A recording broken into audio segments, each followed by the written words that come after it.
నల్గొండ జిల్లాలో యూరియా కోసం రైతులు ఇంకా ఇబ్బందులు పడుతూనే ఉన్నారు. తిరుమలగిరి మండల కేంద్రంలో యూరియా కోసం పడిగాపులు పడుతూ రైతులు నిద్రించారు. యూరియా కష్టాలు ఇంకా తీరడం లేదని, కేవలం ఒక రైతుకు 2 యూరియా బస్తాలు ఇస్తున్నారని ఆవేదన వ్యక్తం చేశారు. వ్యవసాయ అధికారులు ముందే టోకెన్స్ ఇస్తున్నారని, దీంతో పడిగాపులు కాయాల్సిన పరిస్థితి నెలకొందని రైతులు చెబుతున్నారు.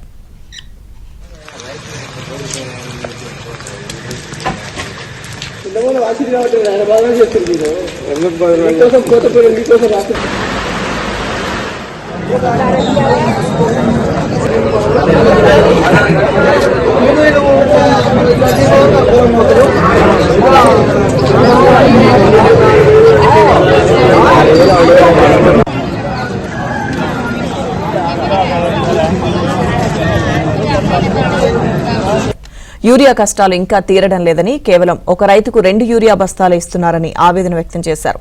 వ్యవసాయ అధికారులు ముందే టోకెన్స్ ఇస్తున్నారని, దీంతో పడిగాపులు కాయాల్సిన పరిస్థితి నెలకొందని రైతులు చెబుతున్నారు.